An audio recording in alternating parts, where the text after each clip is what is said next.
Welcome to our GLE presentation on anti-bias approach to the holidays, presented by Team Wolfpack, which consists of Christina, Cheryl, Amanda, Nadia, Rebecca, and C.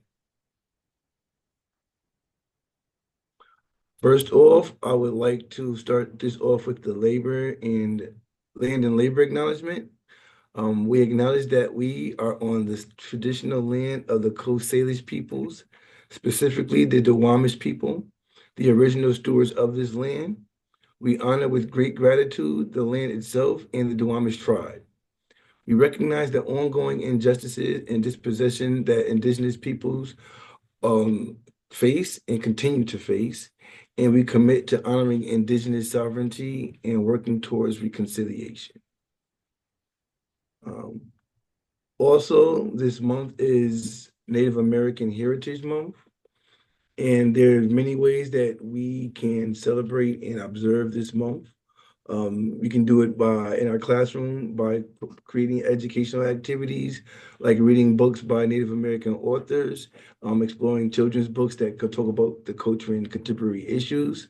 You can watch the documentary and films that can give you more information about the rich history and diverse cultures of Native American tribes.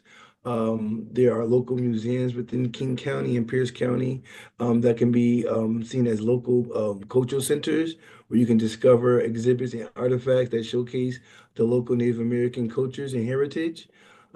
There are also many cultural events and performances that you can be able to experience traditional Native American dances, music, and storytelling, as well as doing direct support to those communities by donating to different Native American organizations that you can support to preserve their culture and address their social issues, supporting Native American businesses, purchasing products and services from Native American artists and entrepreneurs, as well as volunteering your time to support Native American communities and causes. And also educating yourself on, the history of Native Americans in this country and their issues that they continue to go face. Challenge your stereotypes. Be mindful of stereotypes and misconceptions about Native American people, as well as you have the opportunity to amplify their voices by sharing their stories and perspectives from Native American individuals and communities. We will have a resource for you to have availabilities of resources and tools to support these Native American community during this month and as well as throughout the year, and that will be included in our resource.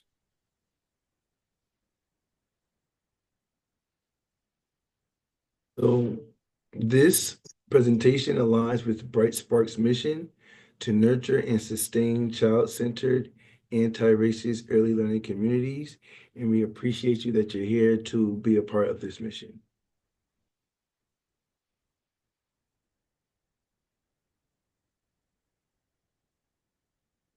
Okay, so we are going to start talking about anti-bias and what it exactly is and what that means for you in your early learning program.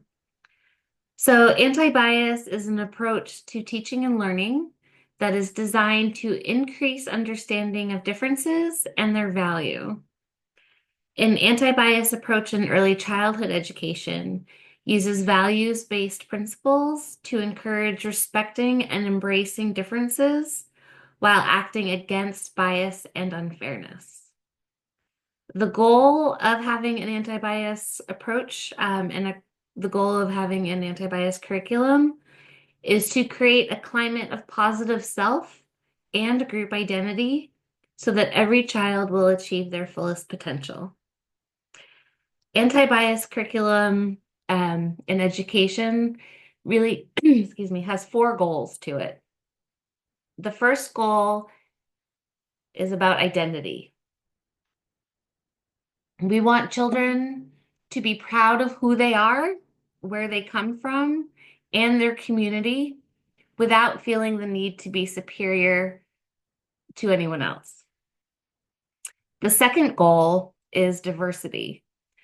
So this means teaching and encouraging children that people have similarities and differences, and both of these are to be celebrated.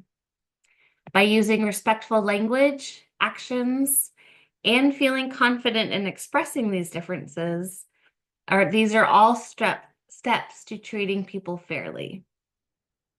The third goal of anti-bias education is justice, building children's innate ability for empathy and fairness, and to help their critical thinking skills in this area. Now, I hear often that children are too young. They don't notice any of this.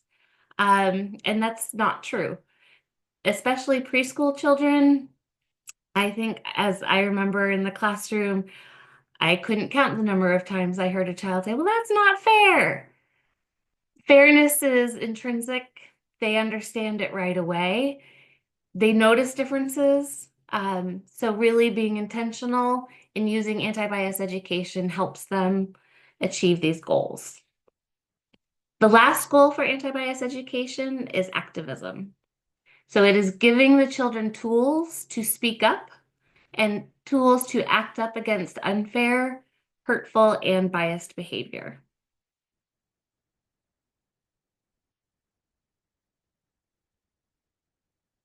So how does this all apply to holidays? So it's important to remember that holidays at this time of year and all throughout the year, not all holidays are universal. Even in cultures that may celebrate and share a particular holiday, many people within that culture may celebrate that holiday differently. It's important to remember that national and religious holidays may not include all of the families in your program community. Learning about different holidays, especially when it is taught by someone who is someone that celebrates that holiday, honors differences, and it teaches children that our world has many celebrations for many different reasons. Taking part in celebrations means that the children are fully participating in a belief. So that's an important distinction to remember. It's wonderful to teach children about the holidays, but by participating in a holiday, that might be uncomfortable for some of the families who do not share that belief. Think critically about what holidays you choose to celebrate in the program. Does it disrespect or misrepresent a group of people? For example, and we'll talk a little bit more about this later, how do you celebrate Thanksgiving in early learning? If you celebrate Christmas, do you have families who may struggle to buy gifts for their children? So think about the underlying message you are sending when you are deciding on your holiday policy and what you choose to celebrate. It's necessary to know the families in your program. It's welcome. They will be happy if you ask questions, if you invite and honor their perspectives into the program.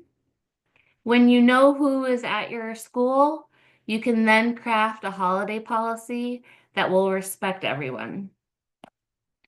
And the goal of anti-bias, especially with holidays, it is not the goal to avoid all holidays. That's not what it means. Instead, the goal is for program staff to decide how to include holidays with an anti-bias lens so that it respects and includes all people, all cultures, and all beliefs. And some things to consider when you are crafting a holiday policy for your program. And I have taken this by an article by Louise Derman Sparks and Julie Olson Edwards and Catherine Goins. So these are some important things to consider when you're crafting your policy. When you were a child, what holidays or celebrations, if any, were significant in your family? What joys or pleasures did they bring? And what tension or stresses did accompany those? To what degree did your schools reflect your family's way of observing holidays or holding celebrations? And what did that teach you about the acceptability of your family? How did your family's economic circumstances impact the holidays or celebrations you experienced? What appeals to you and or concerns you about the way celebrations or holidays are done in early childhood programs? And these are just some guidelines to think about when you're trying to consider all of the people and all of the families that are in your community. All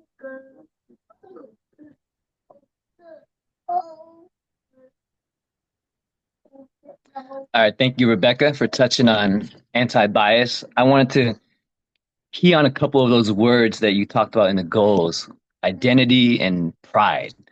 When it comes to including diversity in the classroom, those are the things that I think about. I reflect back on my experience coming here to America when I was 3 years old, first learning the language, first learning the ways of the country, the ways that the classroom works here.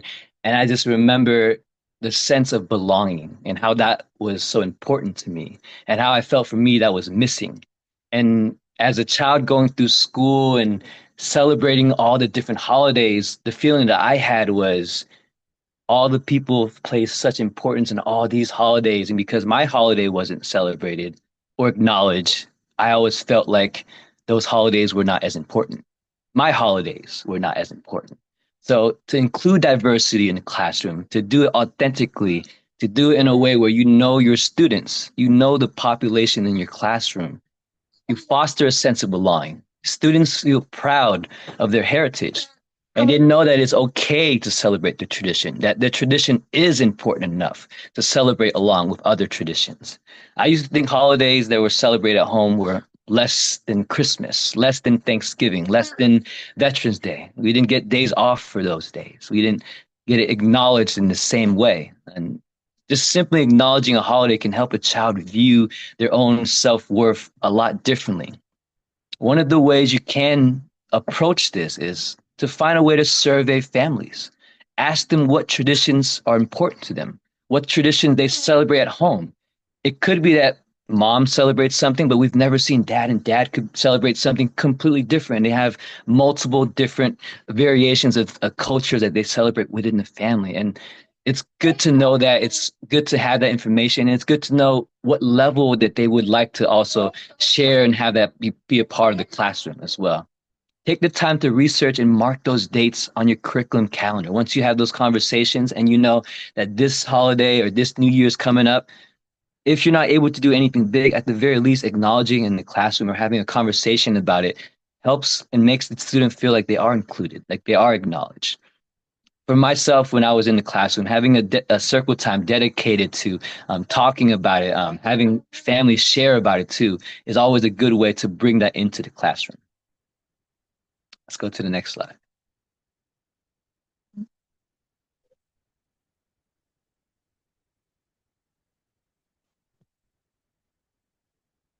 Next slide, please. There we go. Embracing diversity in your classroom. And as I mentioned, one of the ways that I used to do in the classroom was I created a little tradition where I would survey, I would talk to families, and any opportunities I got, I would welcome them. If they wanted to come in to share a story, wanted to come in to share an item, circle time was always a great time to have families come in. One time I had two brothers that were in the classroom, and they celebrated the month of Ramadan, and I really wanted the the classroom and everyone in the classroom to really know what that was all about. And they came and they talked a little bit more about fasting and what that meant for them and how they went about fasting and how the younger one kind of takes on a different type of fasting just because he's getting used to it. And an older brother is handling it really well now. And it was really cool to learn more about their commitment to it and the values behind it. So a great way to really get your classroom and community to get connected is to ask parents, and hey, if there's a holiday coming up, something that you would like to share, to open up that space for families to come in, to be a part of your classroom, to feel like they do belong.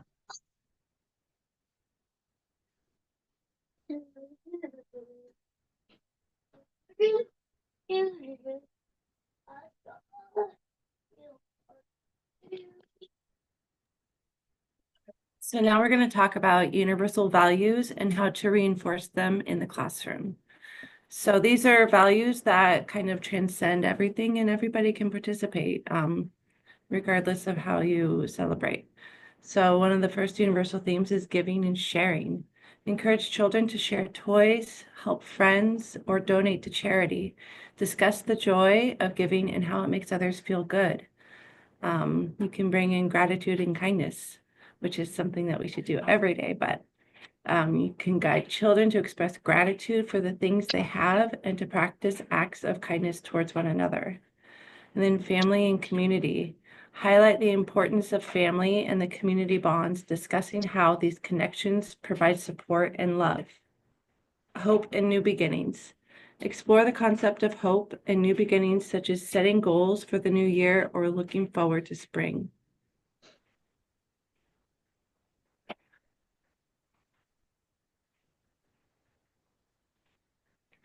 You can do inclusive activities. So some of those might be winter themed learning. Focus on winter-related topics like weather, animals, and seasonal changes.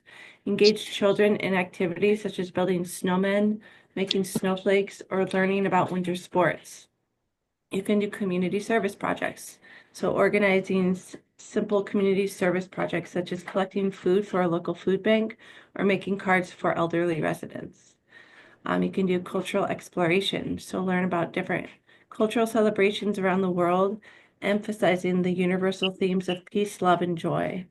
And then you can create a winter wonderland. So you can do that in the classroom with decorations, music, and stories that celebrate the season.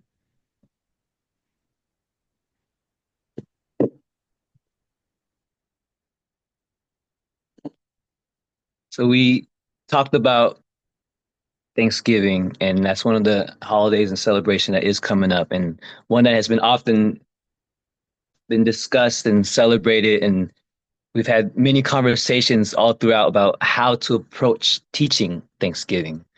When I was given this task, I took a lot of time to really listen to all the different perspectives and all the different opinions on how to approach Thanksgiving. So I wanted to let you guys hear from the voices from the Native Americans.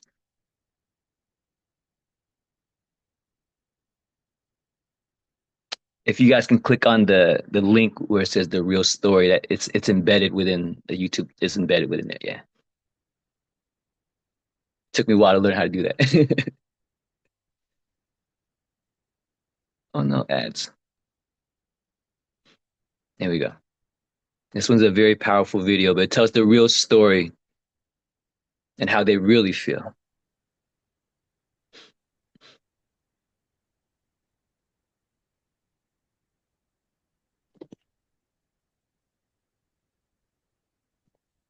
There's no sound. I There's think no when you, sound. Yeah, when you share the screen, you got to click share yeah, audio. share with sound. Yeah, true. We got to redo that. Take two. I think you have to end share and then go through it again. Yeah.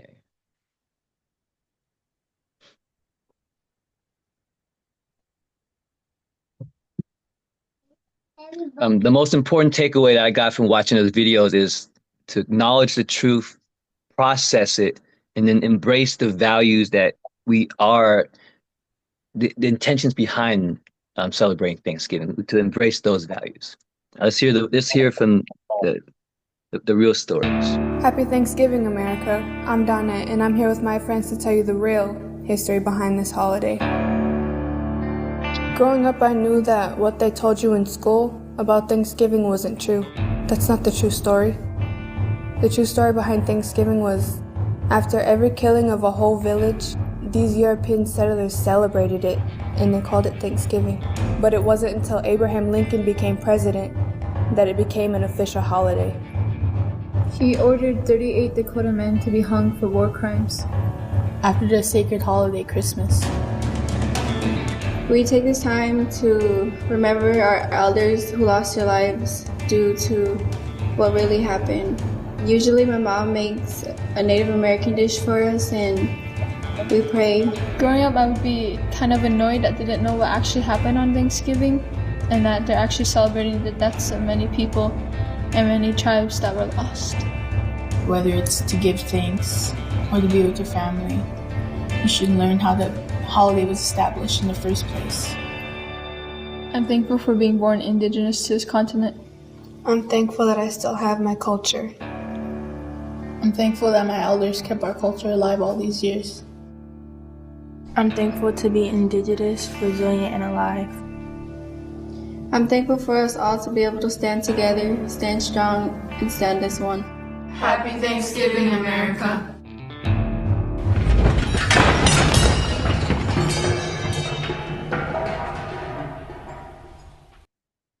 It's a very powerful ending to the video. And this is one of the perspectives on how we approach Thanksgiving and how we feel about Thanksgiving, or how others feel about Thanksgiving. And it puts you in that position to really think.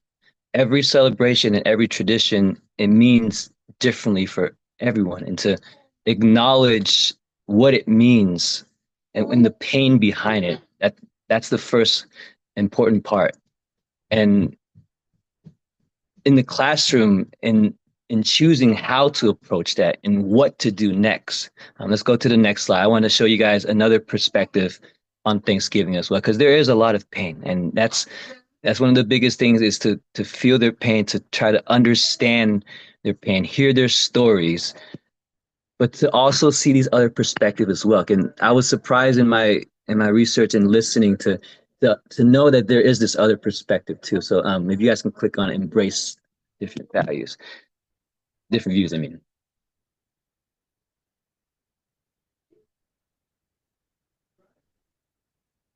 In my language, in my Cherokee language, we would say OCO, hello. I have some friends with me here. They're going to introduce themselves, and we're going to tell you a little bit about our take on Thanksgiving. Hello, my name is Michael Horst. I'm Yomai, Yaqui, and Mescalero. I'm from southern Arizona. And Thanksgiving, it was actually a going away dinner, and they didn't get it, you know. But no, it's people are always asking me, you know, I'll go in the store, what are you doing for Thanksgiving? I have to explain to them, not a big native holiday, you know. And historically, I mean, those people came and saved those pilgrims' life, and then they killed them all, you know. And so kids are still celebrating this in school, you know. I mean, my little grandson came home and said, yeah, they want to put little pilgrim hats and stuff. Just wrong. So anybody that, you can Google the true history of it. You know, just get on the internet and it'll tell you the true history. So, but not a big Indian holiday. Hi, I'm Gregory Cruz. I'm Apache from southern Arizona. Sounds like southern where? Southern Arizona. And I also am Spanish and from the Mexican side of the border as well. So we got Indians all over the place. And my take on Thanksgiving is you got to look at things. I have to look at things so that I could pull the good out of them, because if I don't, I'm just going to live in the negative and I'm going to live in the past, and I cannot change that. So I've got to change what I can. To me, my future is important. Your future is important, to get the information correct and then to move forward from there, because they're the future leaders. You are here now. So if you could take this, make it a celebration, not of that, because it's incorrect. Google your history, like Michael said. Take it and make it your own. Change it. Make it work for you. Make it work for the positive. Let those people who are ignorant of what really went down understand what really went down, and then smile at them, take them by the hand, take them to dinner, and tell them, here's the real Thanksgiving from our hearts, not from their minds.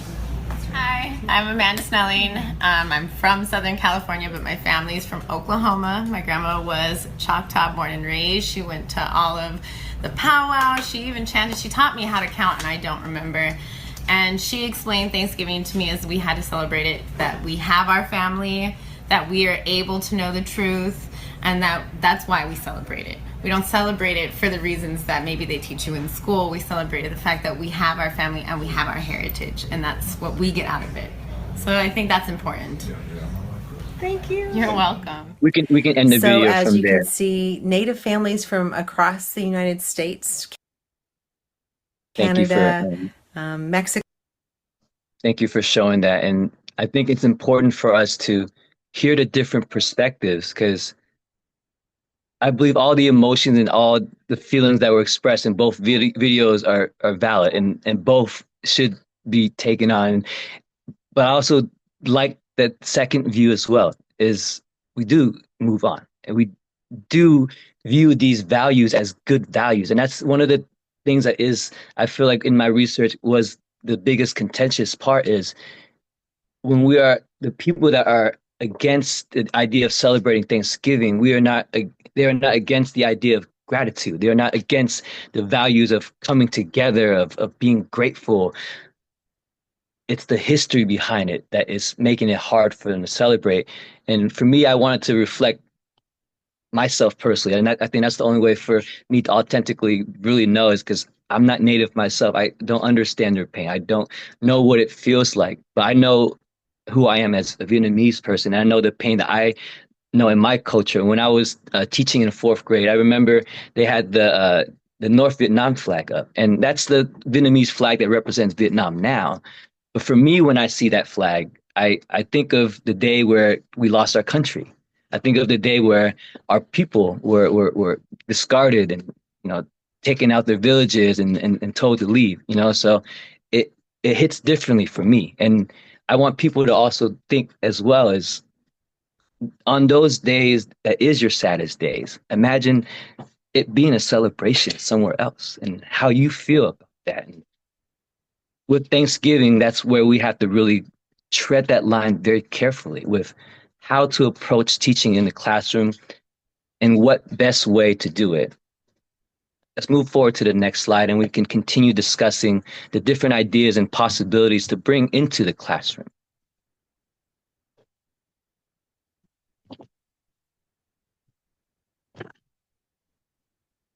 So for myself, the most important thing first and foremost is to have that conversation with the families, to ask them what they are comfortable with, what their views are. If their view is more so with the first video and they really are adamant and would prefer if it's not celebrated in the classroom, or they would prefer in a different way, it would be best to talk to the families and to see which way that they feel would be best to approach it, and to be really respectful of their opinion. One of the things that I take away from Thanksgiving is the concepts that I could teach. When I retell the story, and especially for this age, it's hard to know which details to share. They are kids only, 3, 4, 5 years old. So there's a lot of stories that you don't want to fully tell yet. But I do think teaching a concept is important. And for me, teaching the concept and the importance of telling the truth is something that you can use for this. And in the classroom, you can put it in a scenario where you role play something, the kids would view it, and then you have a scenario where someone comes up and they will retell that version of the story. And then we can ask the kids what they saw, what they hear, was that the true version? And then we can go into discussion about what that means when a story is not told correctly. What does it feel for the person that was a part of that story?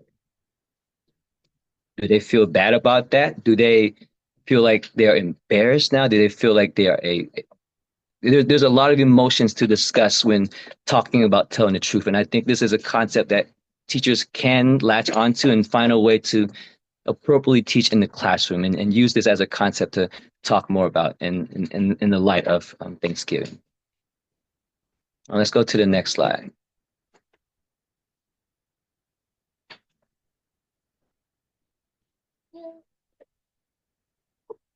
The last thing to consider is really just be considerate of someone else's history. While I was going through and seeing the history and hearing everyone's opinions, I also wanted to dive into the different, teaching videos on YouTube and see what else was available. And it's 2024 now, and given the information that we have and the knowledge that we have of Thanksgiving and the truth behind it, there's still a lot of videos out there like this picture on the right here where it's very tone deaf. It doesn't really take into consideration how offensive some of the things they could be talking about could be. The activities and the concepts within those videos are just fine. They're solid preschool videos, and they teach lessons that you're supposed to put in activities. But the concepts behind it, the stories behind it are not being considered. So when we see videos like this, it just shows that we still have a lot more work to do. To be considerate. So if we see other teachers in the classroom that may be doing stuff like this to sit down and maybe have a discussion and ask, hey, why? Like, what is the purpose behind it, and ask them if they're knowledgeable about it, and to really call it out. And I do believe it needs to be done if you do see it. And I think that's part of our work if we're in the classroom is to be able to call things out and to make things straight again. So to be really considerate of someone else's history, I feel like is one of the important things in celebrating and approaching how to celebrate Thanksgiving.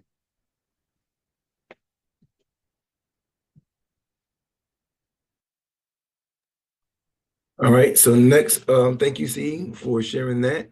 And next, we're going to discuss about, how to properly provide cultural representation within the classroom. So, first, you can do it by incorporating cultural themes into your daily routine. So you shouldn't have to just wait for, specific holidays and things like that to introduce cultures and introduce your children to different cultures within the classroom. So circle time is always a great space to share those ideas, to discuss diverse cultures, customs, and holidays during circle time, while you're encouraging children to share their own experiences and knowledge of it. Use different salutations from different cultures and practice greeting with them. So that's one thing I did in the classroom. I'll find different ways of saying hello from different countries and different cultures, and give each child, we'll go around and saying that word to our peers to say good morning. So if we're doing, we'll do a Hawaiian theme, each child will have a chance to say aloha to their friend. Or if we're doing Spanish, they'll say buenos dias to their friend. Or if we're doing maybe Somali, we'll say salam alaikum. And that will be just how we just introduce different languages and cultures and normalize that within the classroom. Snack time is a great place to introduce children to foods from different cultures, discussing the ingredients, preparation methods, and cultural significance. Children can speak about, that at-home connection about the food that they eat and that they like to eat at home, and they can share about, what they like and the different tastes that they like to eat. And that can be a time throughout the day and every day that they can, share culture, and children can be exposed to different cultures. And then nap time or read aloud. Read culturally diverse books, songs, and music to help children relax and unwind. Books, you can find online books of read in different languages. It could be a book that's familiar to the children or books that's culturally significant to that particular area or culture that's reading the book. Different songs and music also help with giving children exposure to different cultures, different sounds, different rhythms, different instruments that are cultural significant. And that'll be a great way that you can include culture throughout your daily routines and every day within your classroom. Next is creating an environment that provides cultural representation as well as being culturally inclusive. So, within the pictures and posters on the wall, you can display cultural art and showcase artwork from different cultures, such as paintings, pictures, sculptures, or textiles, or even, their dancers and different ways that they have cultural expressions. That gives people a way of looking at the way different people look, the way different people show dancing and art, as opposed to what we see here in our culture, and they'll be exposed, positively exposed to that culture. Using multicultural literature, incorporating diverse children's literature into your classroom library, exposing children to different cultures and perspectives. So having books of different languages, from different cultures is great for the children to be exposed to. They're all emergent readers, and just seeing how different cultures express themselves within literature is a great opportunity and experience for those children. Reading books in different script, so seeing it in Hindi script or in Mandarin helps the children to understand that, that all words have meaning, even if they're different words or different characters than ours, and they're able to see the value in that as well. Then also within the classroom, providing cultural toys and games, or for toys and games that represent different cultures. So the dolls and the toy people should be culturally diverse. Uh, you can have different games that may come from a different region, and traditional dolls that come from different regions that children are able to have exposure to. Puzzles that show different culturally significant landmarks or activities are great for children to be exposed to, as well as different board games from other countries and cultures that you can teach the children. One that comes to mind is Mancala, which is more like an African counting game that I would teach my preschoolers, and that would expose them to a game from a different culture. So just being creative with it, and like I said, the more exposure, the better, and trying to find different aspects that you can expose children to different cultures. And then the next is cultural representation by getting the direct family involvement. You can have family workshops where you organize hands-on activities like making cultural crafts, cooking traditional dishes, as well as learning the cultural dances. That can be something that the families can, be a leader and expert in their own culture and share with the rest of the community. You can also have cultural share nights where the host events where families can come and share stories and songs and traditions from their own culture, and we can, see exactly the diversity within the classroom. And then cultural potlucks. So you can invite families to bring recipes of dishes from their cultures to share with the class, as well as, it could be like I said, a story potluck or historical fact potluck, where they collectively bring in different aspects of their culture to share, and people can have a very broad understanding of many different cultures from that experience. And then there's also community partnerships that you can have. So there are local museums and organizations that you can collaborate with that can bring cultural organizations that can offer field trips, educational programs, as well as speakers that can come into your classroom and expose your children to those different cultures. And then community volunteers. You can invite community members from diverse backgrounds to share their experiences and skills with the children so they can have a first person experience with a person from that particular culture.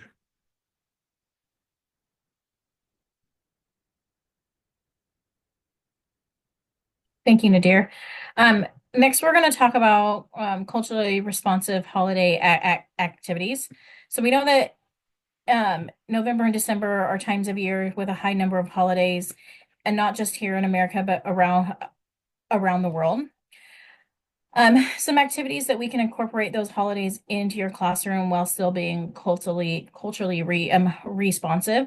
We've talked a lot about incorporating books about different holidays and traditions from around the world. So I have a link here to multicultural Christmas books for kids. So different books about Christmas from all around the world. And then the next link is books about different holidays, cultures, and traditions from around the world. So when we're thinking about incorporating books, we want to make sure that we have windows and mirrors. So if you think about, we want children to be able to see themselves represented in the books that we offer, but we also want to give them a window into the world that is outside of them. So making sure that you have books that represent the children and families that are in your care, and as a general holiday and traditions from around the world.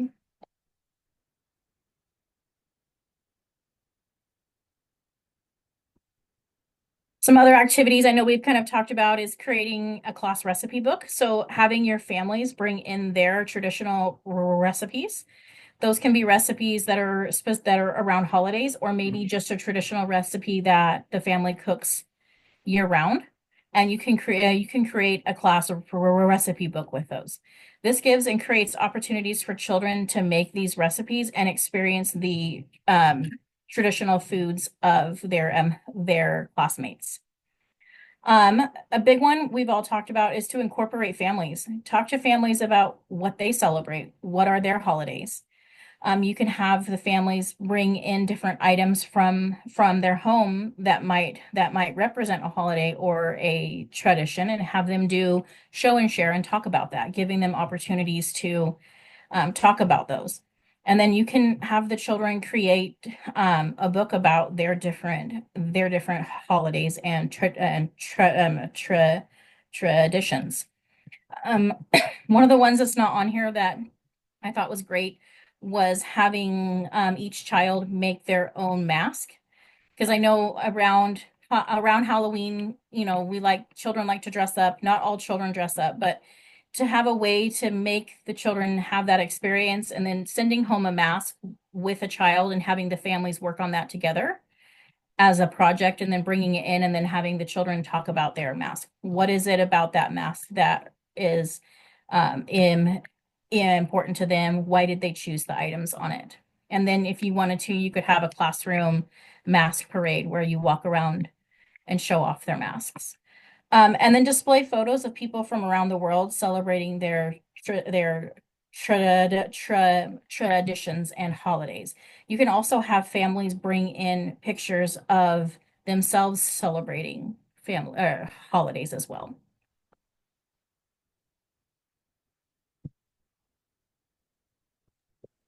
All right, well, thank you for watching our presentation. Please reach out to your coach if you have any other questions or you want some more support around this issue. And thank you for spending this time with us. Have a great day.